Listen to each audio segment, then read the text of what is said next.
minta tolong jelaskan keadaan market yang belum ada yang jual holder NSG tapi harga turun. Gitu. Untuk dipahami buat teman-teman kita semua. Seperti itu Pak Johan, silakan. Jadi untuk NSG berarti ya teman-teman ya. NSG ini kan memang sekarang ini belum ada penjual ya. Kalau pembeli udah ada teman-teman ya. Ada pembeli nyasar lah yang di sana gitu. Tapi harga naik turunnya NSG ini bergantung kepada market maker itu sendiri dan biasanya bergantung kepada Bitcoin. Kalau Bitcoin lagi turun ya dia turun. Kalau Bitcoin naik nanti dia naik. Tapi harga aslinya itu akan muncul nanti mungkin dari awal nanti teman-teman punya token masuk sampai 3 bulan ke depan. Biasa 3 bulan ke depan itu pasti harganya berantakan lah. Wajar ya, namanya barang baru masuk. Jadi banyak orang yang mau tes jual. Jadi tekanan jual tinggi, harga lagi turun. Tapi nggak usah khawatir.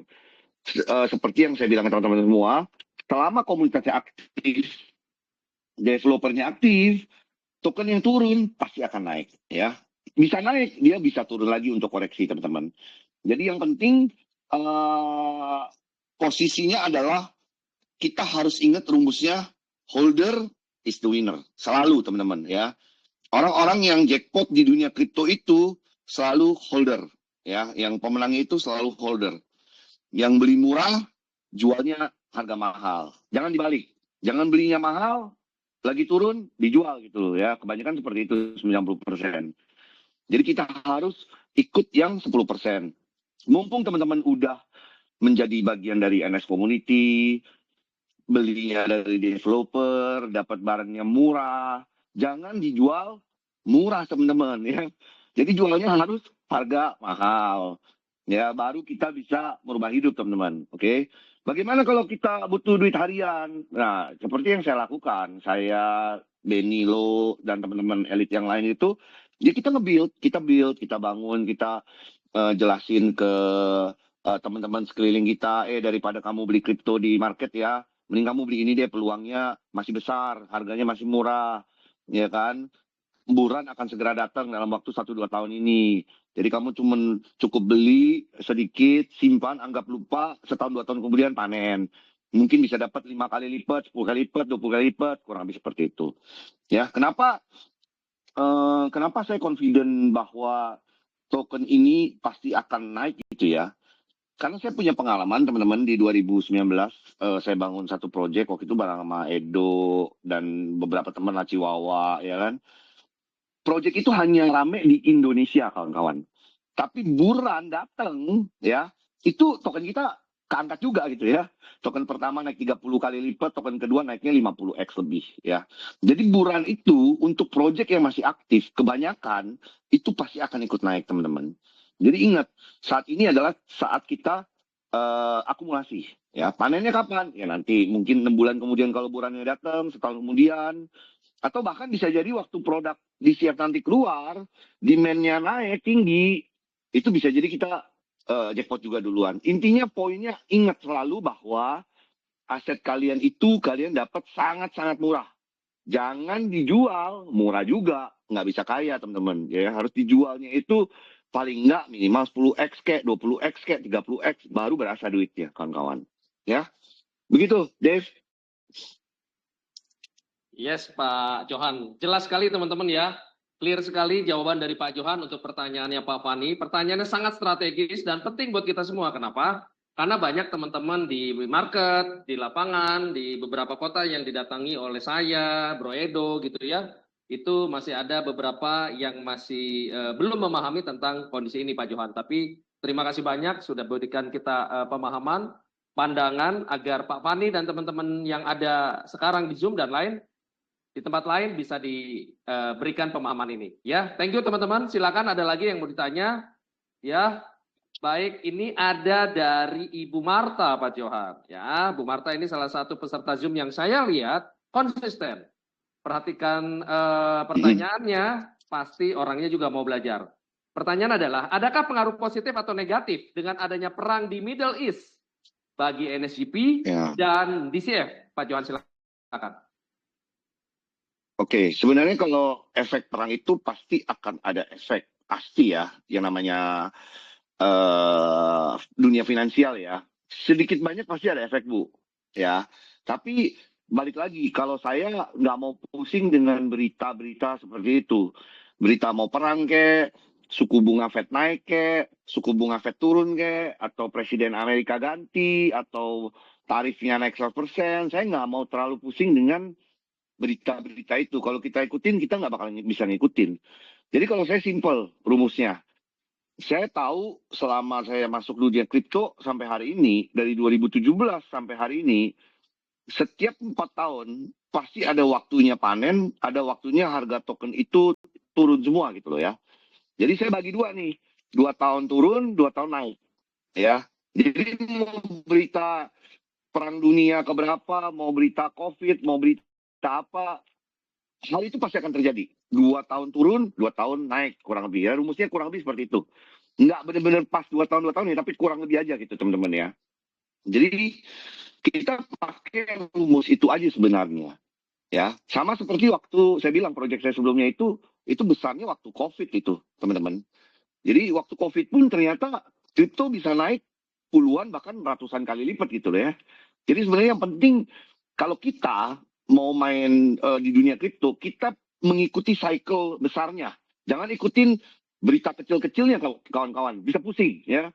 Kita nggak tahu nih hari ini rudal Iran nyerang, besok rudal dari Israel terbang lagi, lusa tiba-tiba dari Taiwan, wah kita nggak tahu lah ya.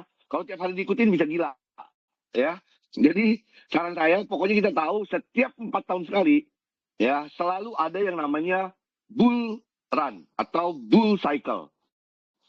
Bahkan CZ bilang kali ini bukan bull cycle atau bull run, super cycle. Nah saya menghimbau teman-teman untuk menunggu momen itu datang. Berapa lama pertanyaannya Joe ya kan? Pasti banyak yang nanya begitu kan? Anggap aja sekarang ini lagi turun nih. Sekarang ini turun ya. Kalau menurut pengetahuan saya lah ya, saya kan suka baca-baca teman-teman di Twitter atau Telegram, berita-berita kripto lah ya, atau di TikTok gitu ya. Menurut apa yang saya serap di dunia kripto, harusnya Bitcoin ini akan turun terendah itu 40 ribuan, teman-teman. 40 ribuan dolar, kepala 4 lah. Baru dia sehat dan akhirnya rally ke atas lagi. Nah, rally-nya sampai berapa? Kurang lebih rally-nya sampai 150 ribu. Nah, anggap aja nih, penurunan dari sekarang ke 40 ribuan ini masih makan setengah tahun lah, atau 9 bulan gitu ya. Nah, berarti itu sudah titik terendah. Nah, habis itu isinya cuma rally naik aja, teman-teman. Ya, bukan berarti naik lurus ya. Tetap naik turun, tapi overall naik gitu ya. Nah, jadi kemarin saya iseng-iseng cari proyeksi ya, bahasanya itu proyeksi lah ya, bukan sesuatu yang pasti, tapi paling nggak peluangnya gitu ya. Jadi saya ada cari peluang kalau harga Bitcoin turun dari dari sekarang ke 40 ribuan dan naik lagi ke 150 ribuan, proyeksi itu mengatakan bahwa itu akan makan waktu kurang lebih sekitar 12 bulan sampai 24 bulan. Itu proyeksi ya teman-teman ya. Jadi anggapan di otak saya, oke, berarti anggapan benar nih tebakan saya nih. Ini anggapan turun, makan waktu 6-9 bulan, habis itu dia mulai naik teman-teman ya. Nah, selain itu saya juga mau tahu nih, karena kalau Bitcoin sampai turun ke 40 ribuan, habis itu dia mulai rally ke 150 ribu, berapa banyak efek ke token-token seperti kita nih, NSG ataupun DCF ya. Nah, NSG sama DCF ini termasuk token baru. Kita ini dikategorikan token macro cap ya, atau micro cap lah. Micro cap itu yang volumenya, market cap-nya itu masih kecil lah, teman-teman ya. Jadi efeknya kalau Bitcoin turun ke 40 ribuan, bisa naik ke 150 ribu lagi, token NSG ataupun DCF itu paling sedikit 20x, paling maksimal itu 500x teman-teman. Untuk token macro cap ya teman-teman ya. Nah, jadi saya nggak mau terlalu give hope ke kawan-kawan gitu ya. Paling nggak kita bisa stabil di 10x, 15x aja. Teman-teman bisa bayangin tuh. Berarti berapa kenaikan aset kita gitu teman-teman. Nah, kalau kita mau jackpot, kita harus tahu hal-hal seperti ini, teman-teman. Jadi, teman-teman ini punya aset yang sudah susah-susah di farming, sudah susah-susah di minting, jangan mau dijual murah gitu atau murahan lah, teman-teman ya. Karena peluang ini pasti datang. Nggak pernah sejarahnya buruan itu meleset setiap 4 tahun. Ya, buruan itu pasti datang. Cuman kita nggak tahu tanggal pastinya aja. Jadi apa yang harus kita lakukan nih sebagai teman orang-orang awal nih, kawan-kawan? Jadi kita mempersiapkan barang kita dari sekarang sampai nanti itu ready.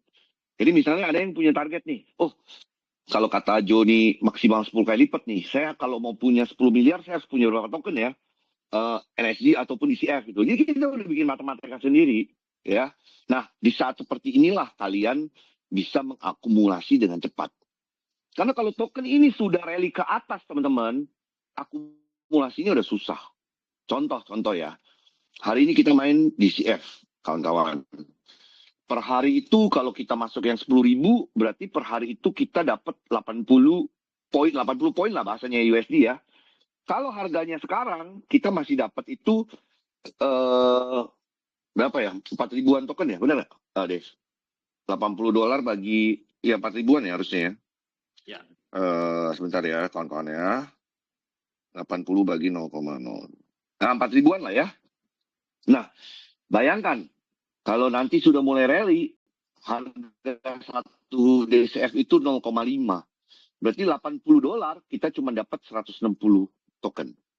Kalau $1 berarti $80 itu cuma dapat 80 DCF, kawan-kawan. Ya, jadi harus paham. Kita harus belajar dari pendahulu-pendahulu kita yang main Bitcoin.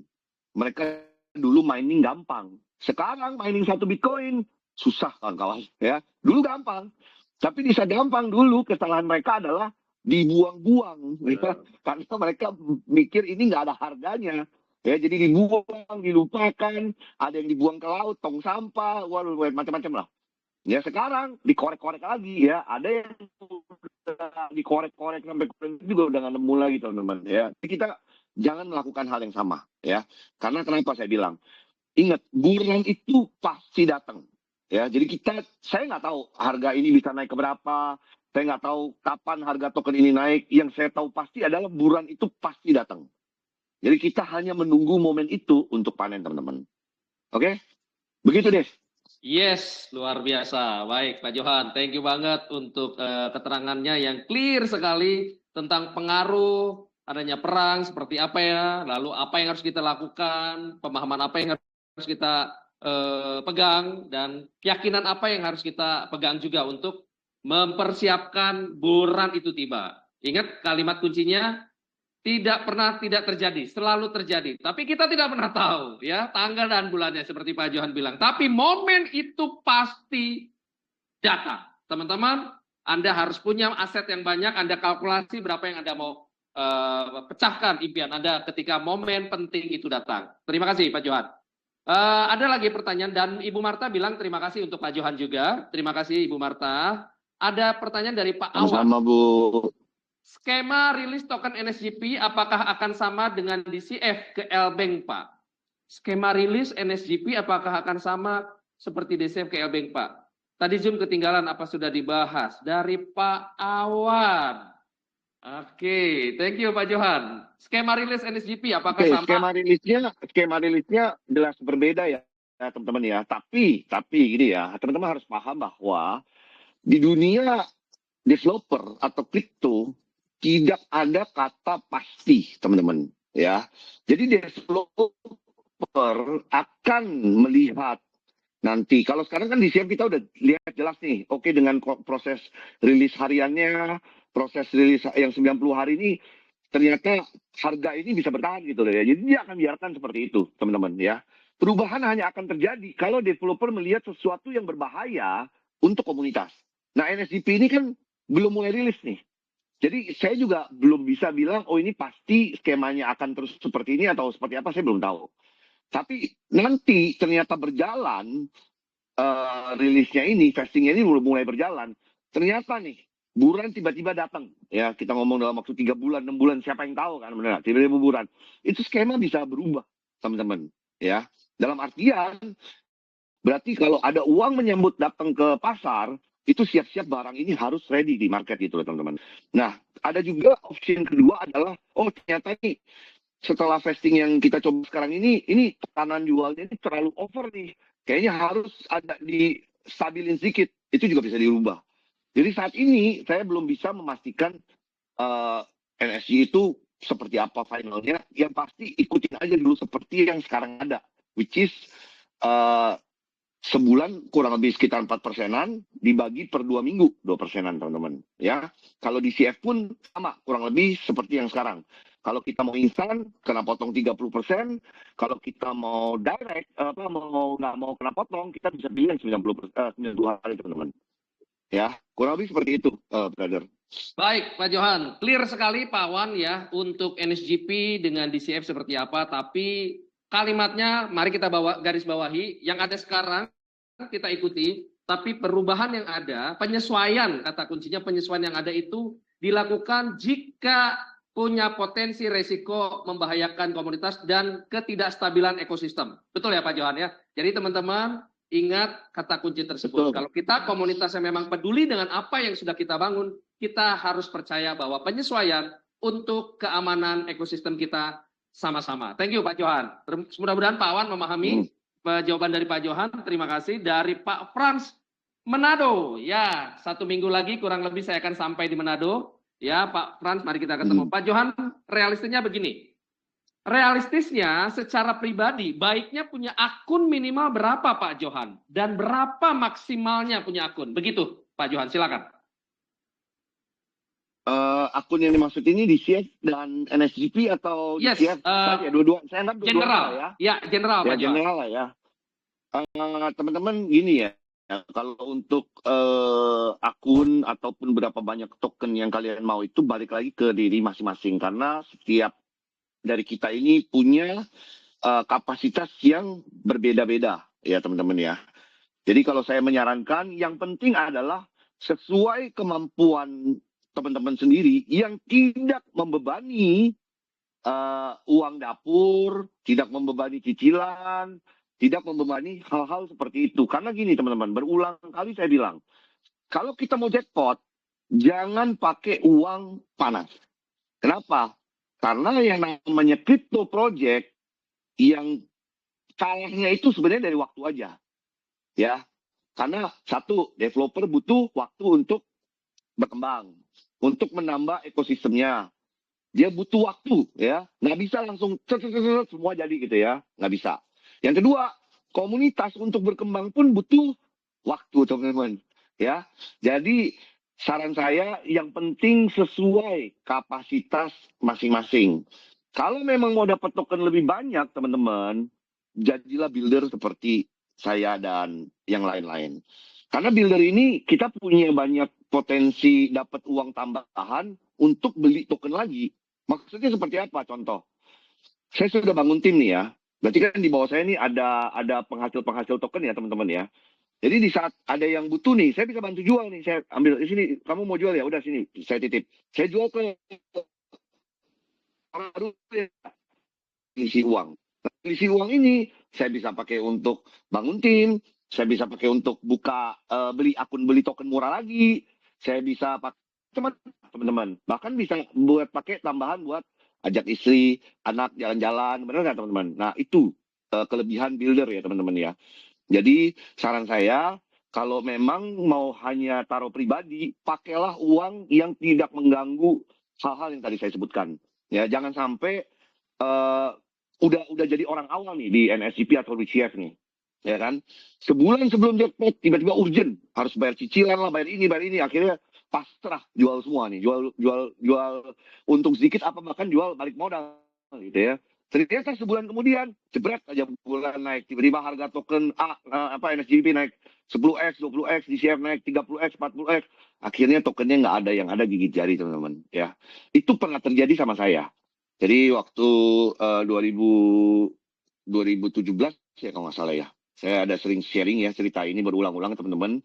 Saya masuk Bitcoin itu di harga 13 juta. Saya main project kurang lebih kayak gini juga lah ya. Cuman waktu itu projectnya itu masuk Bitcoin, dapat token token Edinar, dapat hasil, saya jual lagi jadi Bitcoin. Di situ saya waktu itu jalani project sama David Hanafi ya. Dia itu guru saya, teman-teman, yang ngajarin saya Bitcoin. Dalam 1 bulan, saya menghasilkan 50 biji Bitcoin di harga 13 jutaan. Harganya naik 25 juta, saya cepat-cepat semua. Wah, saya pikir udah kaya nih ya. Baik, hitung aja 50 juta kali 50 Bitcoin kali 25 juta, lumayan dong duitnya ya teman-teman ya. Ternyata 4 bulan kemudian bulan itu terjadi, teman-teman. Harga satu Bitcoin 290 juta. Ya. Di situ akhirnya saya merasa saya orang paling goblok di dunia, teman-teman. Jadi 50 biji dibuang begitu aja di harga 25 juta, beda 4 bulan, 290 juta satu bijinya. Tertinggi loh. Bahkan Januari turun sampai terendah pun masih 60 juta, teman-teman.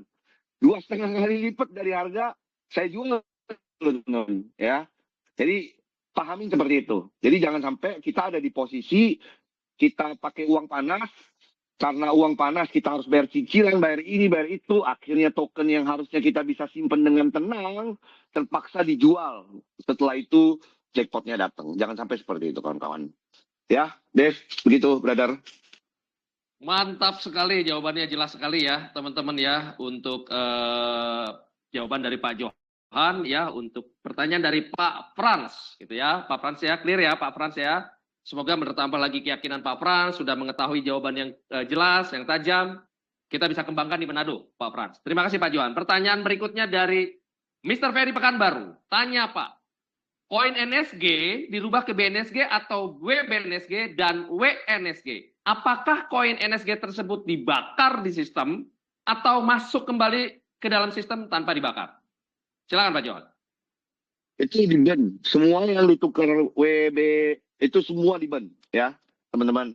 Bahkan di CF tukar ke WDCF pun itu di-ban, teman-teman. Ya nanti data on-chain-nya itu lagi dipersiapkan karena perusahaan ini kebetulan lagi agak ribet nih mempersiapkan super app kartu kita.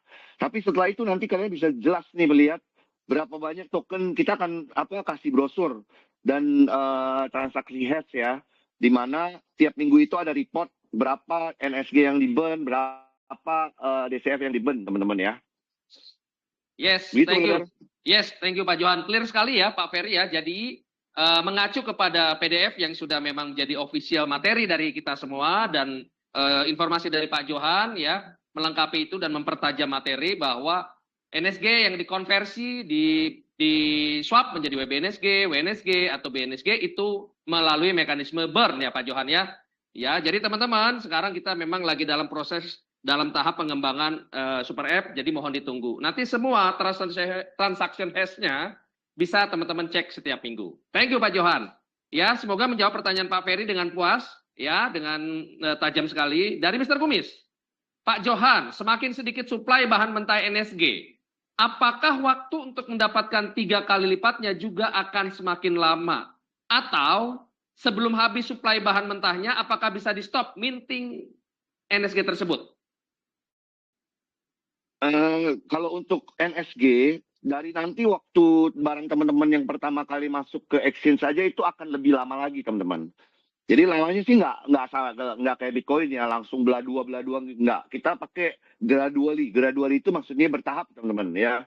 Jadi planningnya developer itu yang saya tahu dan beberapa tim elit ya, kita setuju bahwa untuk biar NSG ini jadi ini akan diperlambat lagi, teman-teman, waktu 300%-nya.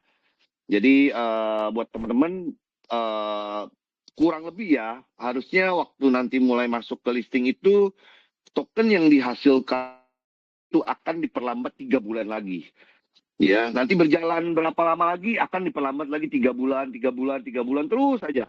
Nah, kita bisa bayangkan ya teman-teman ya, untuk teman-teman apalagi yang sudah mining energi banyak, yang sekarang lagi berjalan pun ya, berarti kita tahu dengan skema seperti itu, lama-lama orang-orang yang memproduksi energi ini akan semakin sedikit atau semakin pelan, teman-teman.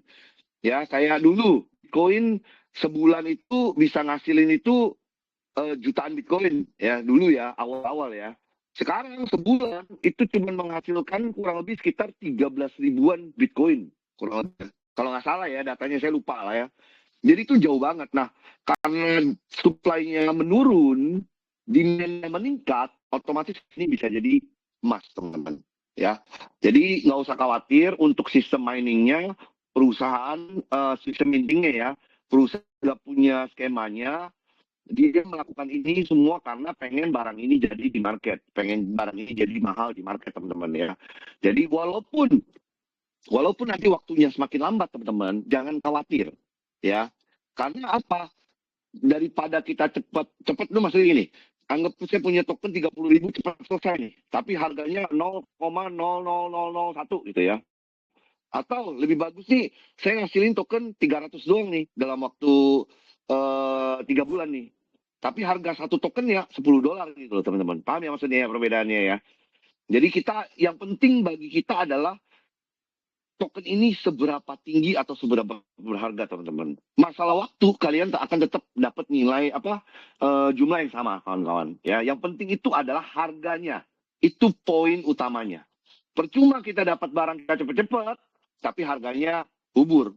Lebih bagus dapat lamaan dikit, tapi harganya emas. Kurang lebih seperti itu ya. Baik, Pak Johan, terima kasih ya. Jadi jelas sekali ya, Mr. Kumis ya. Penyesuaian jumlah hari minting akan dibangun untuk menjaga kekuatan harga dari token kita, Pak Johan ya. Jelas sekali, teman-teman. Terima kasih. Berikutnya, oh ini ada jawaban dari Pak Frans, Pak Johan. Terima kasih, Pak Johan. Clear sekali. Dari Pak Ferry, terima kasih, Pak Johan. Puas sekali. Berikutnya dari Pak Ismail, Pak Johan.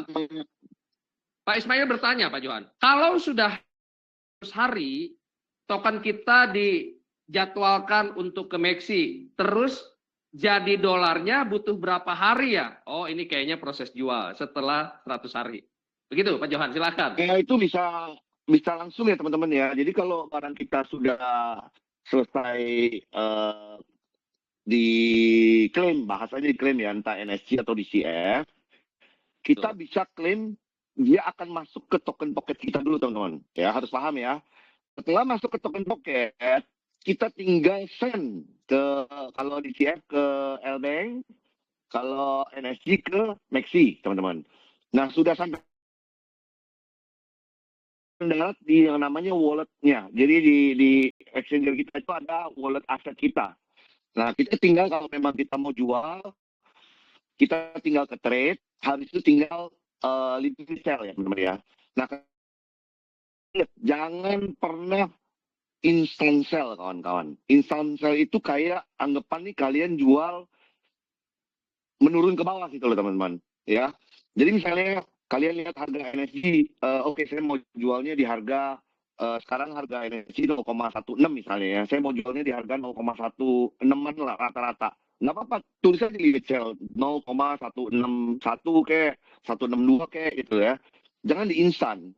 Kalau instan bisa jadi slippage kalian itu ada selisih berapa persen lagi gitu loh, teman-teman ya. Jadi nggak perlu buru-buru. Balik lagi saya bilang, ingat, semua token ini adalah aset kita, teman-teman. Mungkin saat ini bagi sebagian orang tidak melihat ya, atau meremehkan. Murah lah, gampang lah di miningnya, gampang lah di mintingnya gitu ya. Jangan. Ya, itu kesalahan terbesar kita kalau main kripto, karena meremehkan ya. Banyak orang yang nyesel yang tadi saya bilang di Bitcoin. Karena itu, dulu mereka nggak ada harganya. Jadi ya hasil mining habis itu nggak tahu dibuang kemana, disimpan di mana, habis itu hilang itu loh, teman-teman. Jangan ya, karena itu aset. Jadi cara menjual yang terbaik adalah limit sell. Ya, limit sell itu juga membantu membantu harga token ini jadi bisa cenderung naik terus nih, teman-teman. Jadi kalau kita instant sell, nanti dia naik nih, ada yang instant lagi, turun lagi, balik lagi dia nanjak lagi, balik lagi, turun lagi, capek grafiknya lama-lama. Tapi kalau kita limit sell semua, nggak apa-apa, dia mungkin ada di satu titik nih orang numpuk nih limit sell-nya nih. Tapi kan ditabrak terus.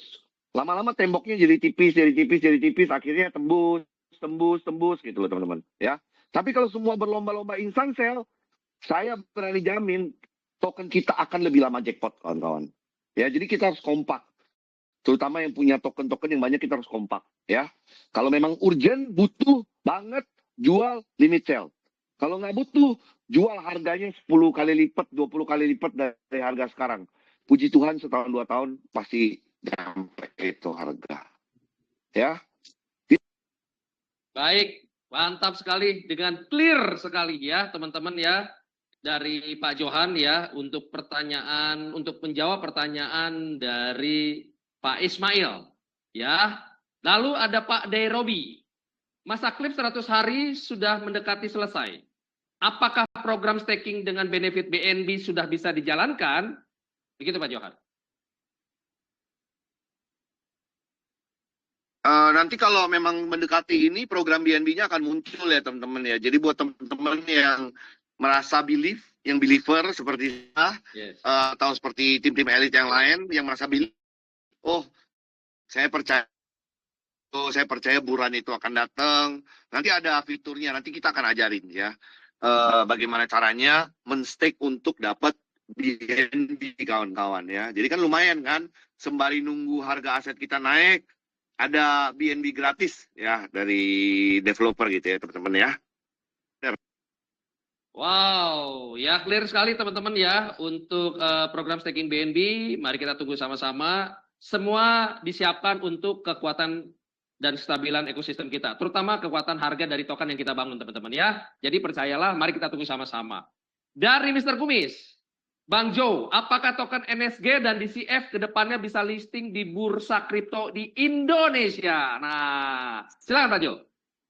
Ya, pasti kalau itu ya, pasti akan listing. Tapi saya nggak bisa pastikan apakah bulan depan, 2 bulan lagi, 3 bulan, tapi pasti bisa listing. Karena kebetulan saya sudah berkomunikasi dengan pihak-pihak terkait listing di Indonesia agar kita bisa dapat whitelist-nya Bapepti, agar kita bisa ada di list token yang legal diperjualkan di Indonesia, dan agar token kita itu bisa diakses lebih banyak orang Indo, dan yang terakhir yang pasti agar token kita itu ada cap approved by OJK-nya ya teman-teman ya.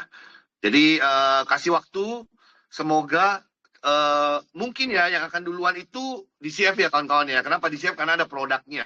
Jadi teman-teman nanti jangan kaget nih. Kenapa DCF dulu, ini dulu? Enggak ya. Semua ada plan-nya teman-teman ya. Jadi nggak usah khawatir. Semua ada rencananya, tapi semua untuk tujuan yang sama, yaitu NFG dan DCF to Asgard kawan-kawan ya. Bersabar. Wow, clear sekali teman-teman ya. Mari kita bersabar. Rencana itu ada, sedang dipersiapkan. So, fokus kita adalah belajar dan terus berkembang sesuai sistem. Ya, teman-teman. Terima kasih, Pak Johan. Ya, pertanyaan dari Mr. Kumis tadi.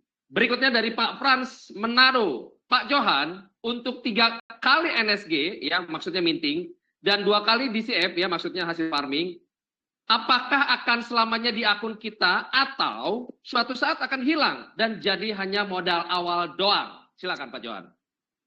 Akan selamanya kok ada di akun kita ya, nggak akan kembali ke modal juga. Bahkan untuk programnya mungkin akan berjalan terus. Yang akan berubah itu adalah waktu rilisnya kawan-kawan. Balik lagi yang saya bilang tadi, token yang sehat atau kripto yang sehat, supply itu harus makin susah didapat. Ya kayak anggaplah kayak tambang emas, tambang nikel. Kenapa harganya mahal? Karena untuk mendapatkannya susah. Kalau mendapatkannya gampang, harganya nggak bisa mahal, ya. Jadi yang akan berubah itu adalah waktunya, kawan-kawan. Jadi selama waktu ini masih cepat, jangan ketinggalan, ya. Walaupun nanti waktunya udah bertambah, tetap jangan ketinggalan. Karena waktu bulan ini masih ada. Kita kejar nih sebelum bulan datang, itu loh teman-teman. Ya, jadi ini tuh kayak nanam padi lah ya. Tanam, nanti panen, tanam, panen, tanam, panen. Pokoknya kita tiap 2-4 tahun lakukan itu berulang aja ya. Puji Tuhan 5-10 tahun ya bisalah kita membaik kita ya di NS ya teman-teman ya. Itu berada. Baik Pak Johan, terima kasih. Clear sekali ya Pak Frans ya. Semoga Pak Frans puas dengan jawabannya. Saya yakin juga puas. Jelas sekali jawaban dari Pak Johan. Baik teman-teman, kita lihat ini tidak ada lagi pertanyaan. Pak Johan tidak ada lagi pertanyaan. Saya kira waktu sudah menunjukkan jam 10.35. Artinya 2 jam sudah kita ada edukasi Zoom tadi diawali oleh materi dari Pak Benilo selaku VP dari Komunitas Indonesia dan Q&A dari Pak Johan. Kira-kira untuk statement terakhir Pak Johan atau closing statement untuk acara ini, silakan. Statement untuk teman-teman dalam waktu seminggu atau maksimal 2 minggu, Super App DCF kita sudah akan hadir, ya sudah akan keluar. Jadi buat teman-teman, tolong support. Ingat ya, semua produk dari developer yang bisa mensupport awal adalah komunitasnya, ya. Kita adalah orang-orang awal yang harus mensupport. Jadi jangan ragu untuk apply kartunya, untuk dipakai transaksinya. Karena apa? Karena profit dari perusahaan dari kartu itu nanti akan dipakai lagi oleh perusahaan untuk membuyback token DCF di market dan di burn, teman-teman.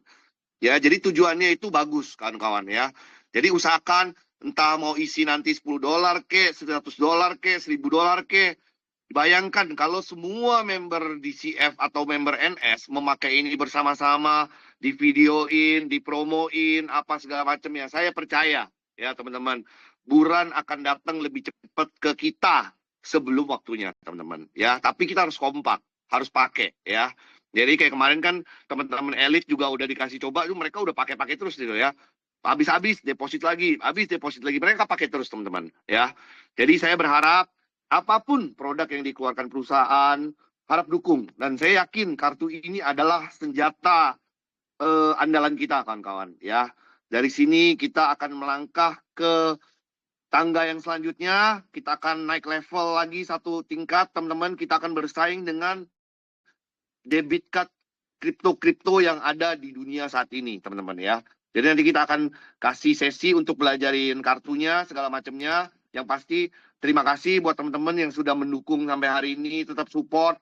Jangan pernah berhenti bergerak teman-teman ya. Karena kalau ini kita bangun rame-rame, ini akan jauh lebih cepat jadi dibandingkan saya sendiri atau kita ber-14 atau konsultan-konsultannya aja. Tapi ayo kita rame-rame proaktif. Kalau kalian butuh bantuan konsultan, tinggal info ke leader elitnya. Brother, saya mau coba jadi builder dong. Coba minta konsultan datang ke daerah saya biar saya kumpulin orang gitu ya. Simpel aja kok sebenarnya. Ya, jadi jangan takut menjadi builder atau leader. Kita akan mengajari caranya dari nol sampai jadi leader yang hebat dan bertanggung jawab, teman-teman. Oke? Sekian dari saya. Thank you. Tetap semangat, teman-teman. Don't forget ya. Kalau yang tadi saya sampaikan, buran pasti datang. Ya, jadi kita kumpulkanlah token sebanyak mungkin sebelum bulan itu datang. Thank you semuanya teman-teman, tetap semangat. Cuan, yaman. Baik, dahsyat. Edo, Ya. thank you semuanya. Terima kasih Bye-bye. Pak Johan untuk Q&A dan closing statement-nya.